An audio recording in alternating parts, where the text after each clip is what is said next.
మీ business ఏదైనా మీ ఊర్లో promotion చేయాలంటే అది సుమన్ టీవీతోనే సాధ్యం. ఇప్పుడే సంప్రదించండి. ప్రస్తుతం మనం ఉన్న ఈ చూస్తున్న రహదారి అయితే మాత్రం రంపచోడవరం నియోజకవర్గ ఎమ్మెల్యే లెక్కింపుల్లో గెలుపొందిన ఎమ్మెల్యే అభ్యర్థి మిరీల శిరీషాదేవి ఉన్న ఆ ప్రాంతం అనంతగిరికి వెళ్లే గ్రామం. ఈ గ్రామ రహదారి ఎన్నో ఏళ్లుగా శిథిలావస్థకు చేరుకుని తీవ్ర ఇక్కట్లకు గురయ్యారు. వర్షాకాలంలో కూడా ఈ గ్రామ రహదారిపై వెళ్లాలంటే ఎంతో ఇబ్బందులకు గురయ్యే పరిస్థితి నేపథ్యంలో ప్రస్తుతం నెగ్గిన ఎమ్మెల్యే అభ్యర్థిగా నెగ్గిన అయితే మిరీల శిరీషాదేవి అయితే మాత్రం ఏం చేయబోతుంది, ఈ రోడ్డు నిర్మాణం ఏ విధంగా చేపట్టబోతుంది, తానున్న గ్రామాన్ని ఈ నియోజకవర్గాన్ని కూడా ఏ విధంగా అభివృద్ధి చేయబోతుంది అనే విషయాన్ని అయితే మాత్రం మనం అడిగి తెలుసుకునే ప్రయత్నం చేద్దాం రండి.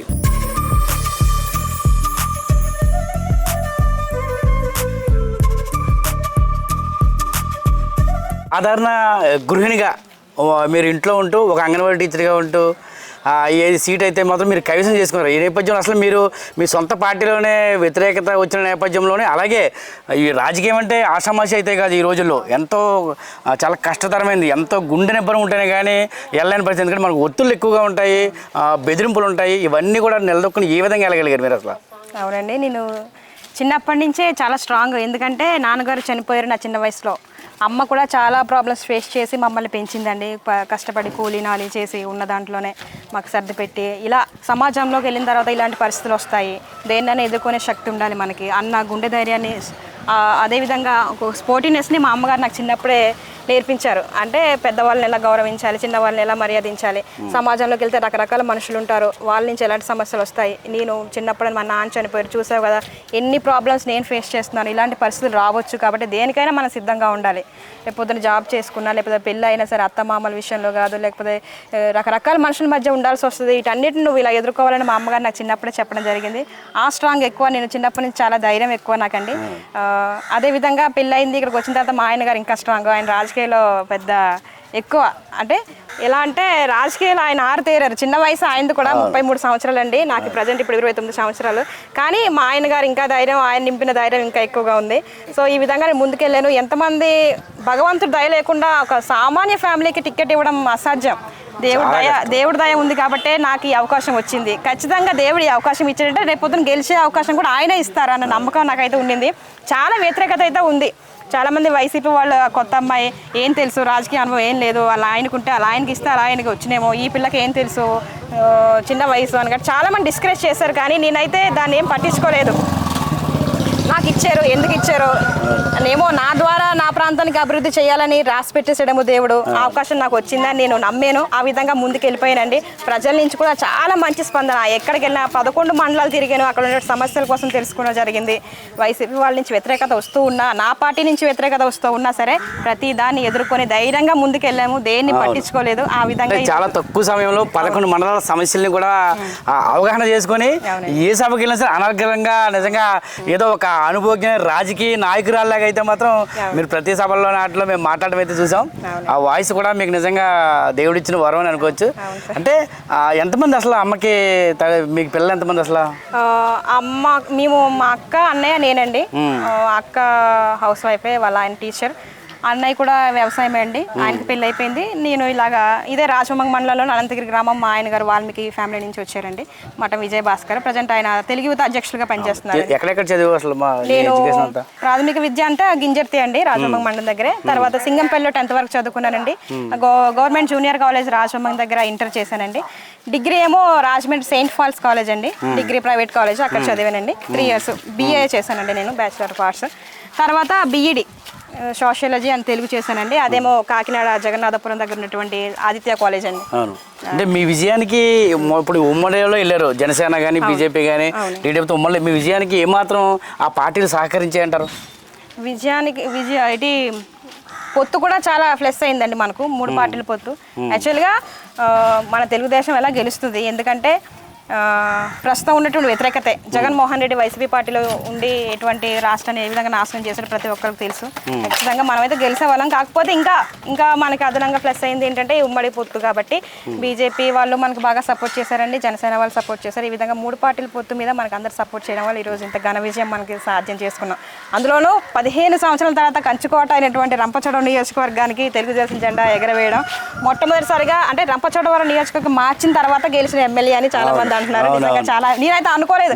ఇదేంటి ముందు బాబు రమేష్ గారు చేశారు కదా, రాజేశ్వర్ గారు చేశారు కదా, నేనే ఫస్ట్ రంపచోడవరం నియోజకవర్గం ఎమ్మెల్యే అంటున్నారు ఏంటి అనుకుంటే బాబు రమేష్ గారు ఏమో ఎల్లవరం నియోజకవర్గం ఉన్నప్పుడు చేశారట. మన రాజేశ్వర్ గారు చేశారు కానీ అప్పుడు ఆమె ఓడిపోయారు. సో ఫస్ట్ ఎమ్మెల్యే నేనే అంటున్నాను. జిల్లా ఏర్పడ్డాక మంజం వీరుడు అల్లూరు జిల్లా ఏర్పడ్డాక మొట్టమొదటి నిజంగా తెలుగుదేశం పార్టీ ఎమ్మెల్యే వీరే. అవునండి. అంటే ఎలా ఉండబోతుంది అంటే మీ విజయానికి ఇంత కృషి చేశారు, ఏంటి ఏం చేయబోతున్నారు, ప్రజా సమస్యలు తెలుసుకున్నారు, అటుపక్క పోలవరంలో ఈ ముప్పు బాధ్యతలు తీవ్ర ఆవేదన. ఎందుకంటే 2019కి పూర్వం మాకు ప్యాకేజ్ వచ్చింది కానీ చంద్రబాబు నాయుడు గారు లేకపోతే ఆయన మన వ్యతిరేకత అక్కడ ఓటు వేసి వైసీపీకి అఖండ మెజార్టీ గెలిపించారు, ప్రధానంగా 4 మండలాలు దేవీపట్నం కూడా. ఇప్పుడు వారి సమస్యలు ఏ విధంగా తీరకపోగా చాలా ఇబ్బందులు ఉన్నాం. వర్షం వస్తే చాలు గోదావరి పొంగి వారి గ్రామాలకు నీరు చాలా ఇక్కట్లకు గురవుతున్నారు. వారందరూ కూడా మీ మీద ఆశలు పెట్టుకున్నారు. ఏం చేయబోతున్నారు అలాగే అసలు మీరు? నిజంగా నేను ఇంత పెద్ద నియోజకవర్గం మన రాష్ట్రంలోనే మందే పెద్దదే అని చెప్పడం, విస్తీర్ణంలో కూడా మందే పెద్ద అని చెప్పడం, అమ్మో నీకు చాలా ఓపిక ఉండాలమ్మా, చిన్న వయసులో నువ్వు 11 మండలాల అని ఎవరైనా ఆశ్చర్యపోతున్నారు ఏ ఎమ్మెల్యే అయినా కలిసినా. నిజంగా అమ్మ బాబాయ్ ఇంత పెద్ద నియోజకవర్గం నేను డీల్ చేయగలనా లేదా నాకే డౌట్ వేసింది. కానీ నిజంగా చాలా సింపులే. ఎందుకంటే 7 మండలాల్లో ఉన్నటువంటి సమస్యలు ఒకటైతే పైన 4 మండలాల సమస్య ఒకటండి. ఈ 7 మండలాల్లో కేవలం మనకి నీరు సమస్య, రోడ్డు సమస్య, పెన్షన్ లేవని ఇలా రకరకాల చిన్న చిన్న సమస్యలు ఇవి సాధారణంగా ప్రతి ఒక్కరికి ఉన్నాయి, మా ప్రాంతంలోనే ఉన్నాయి. ఈ కాకుండా పైన 4 మండలాలు అయితే చాలా దారుణం అండి. వర్షాకాలం వచ్చిందంటే ఇల్లులు మునిగిపోతున్నాయి. ఆ ఇల్లులు అన్నీ చాలా మంచి మంచి ఇల్లులు అండి. అవి చాలా డబ్బు పెట్టి చాలా వ్యయంతో కట్టుకున్నటువంటి ఇల్లులు కానీ అవి మునిగిపోయి చాలా బాధలు పడతా ఉన్నారు. నేను చూశాను స్వయంగా. ఎందుకంటే మార్క్స్ ఉన్నాయి కొన్ని ఇంట్లో మునిగిపోయిన వాటర్ ఉన్నటువంటి మార్క్స్. ఇంత మంచి ఏసీలు ఉన్నాయి, హాల్టెక్ ఉన్నాయి, ఇంత మంచి ఇల్లులు పాడైపోతే మీకు బాధ అనిపించదు అంటే మరి ఏం చేస్తామో మా పరిస్థితి అలాంటిది. మాకు పునరావాస కేంద్రాలు కట్టించుంటే కాలనీలు అనేవి ఇచ్చుంటే మాకు అంత ఇబ్బంది ఉండదు. కట్టించారు కానీ అవి కూడా డెలికేట్గా ఉన్నాయి, స్ట్రాంగ్ లేవు, అక్కడ మౌలిక సదుపాయాలు ఏం లేవు. మీరు వస్తే మన చంద్రబాబు నాయుడు గారు వస్తే కొంచెం మా కోసం మాట్లాడండి అని గట్టి చెప్పడం జరిగింది. వాళ్ళ డిమాండ్స్ ఏంటంటే అండి 4 మండలాలను జిల్లా చేయమని అడుగుతూ ఉన్నారు. ఆల్రెడీ బాబు గారు దానికోసం ఒక స్టేట్మెంట్ కూడా ఇవ్వడం జరిగిందంట. అంతేకాదు అక్కడ ప్యాకేజీ కూడా చాలా మందికి అందలేదండి. అంతేకాకుండా కాలనీలు అడిగారు, కాలనీలు కూడా కట్టిస్తామని చెప్పాము. తర్వాత చాలామంది మునిగిపోయినటువంటి ప్రాంతం నుంచి ఖాళీ చేసాం కానీ మాకు అప్పటికి 18 సంవత్సరాలు నిండినటువంటి వాళ్ళకు కూడా ప్యాకేజ్ వర్తింప చేయలేదు.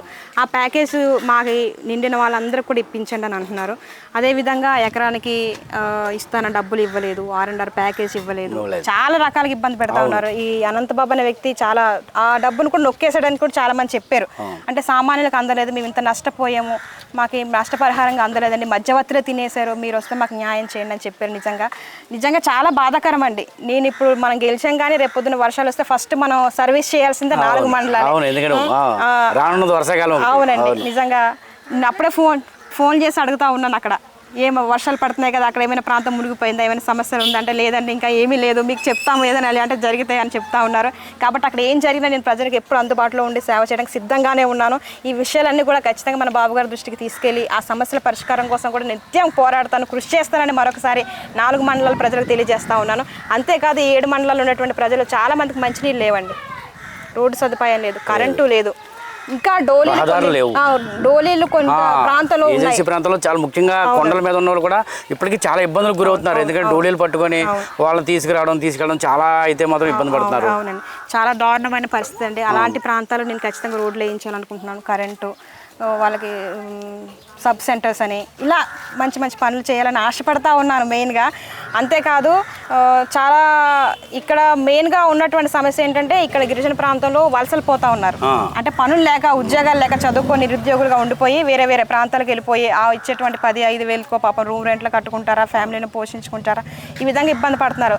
ఇలా కాకుండా వీళ్ళందరికీ ఏదో ఒక మంచి చేయాలి. ఇక్కడ దొరికేటువంటి నిత్యావసర మంచి ఉత్పత్తులు ఏదైతే ఉన్నాయో వాటికి సంబంధించిన చిన్న ఫ్యాక్టరీలను ఇలాంటివి పెట్టి ప్రజలకు ఇక్కడే ఏదో రకంగా మనం ఉపాధి కల్పిస్తే ప్రజలు ఎవరు కూడా వలస వెళ్లకుండా ఇక్కడే ఉంటారు అనేసి అనుకుంటా ఉన్నాను. ప్రధానంగా ఏజెన్సీ ప్రాంతంలో గిరిజనులు గిరిజనేతలు కూడా కలిసి జీవనం చేస్తున్నారు. అవునండి. అంటే ఇక్కడ ఉన్న ప్రాంతంలో మీకు తెలుసు గిరిజనేతలకి అనేక ఇబ్బందులు ఉంటాయి, వాళ్ళు ఇల్లు కట్టుకోవడం చాలా ఇబ్బంది పడే పరిస్థితి ఉన్న నేపథ్యంలో మిమ్మల్ని కొంత భాస్కర్ వాళ్ళ ఏదైతే మీ భర్త భాస్కర్ వాళ్ళ గిరిజనేతర వ్యతిరేకి అని చెప్పి కూడా ప్రచారం జరిగింది ఎన్నికల్లో ప్రధానంగా.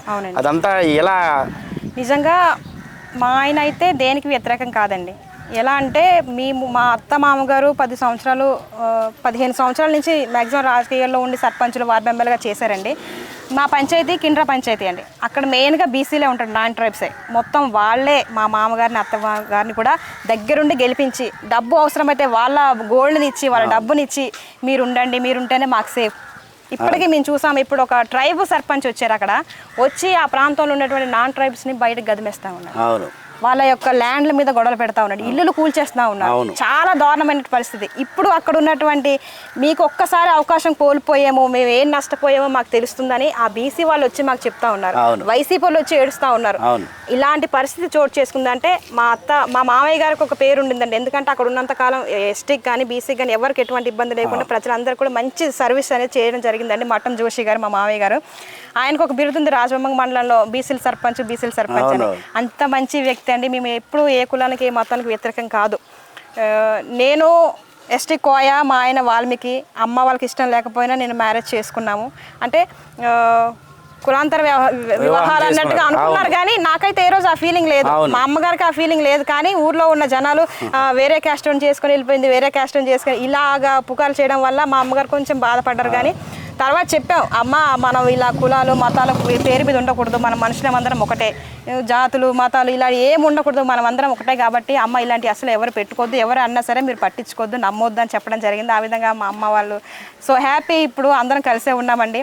కాబట్టి నేను ప్రజలందరికీ ఒకటే చెప్పాలనుకుంటున్నాను, నేను ఎస్టీ, ఎస్సీ, బీసీ, మైనారిటీ అన్ని కులాలను కలుపుకొని ముందుకు వెళ్తాను.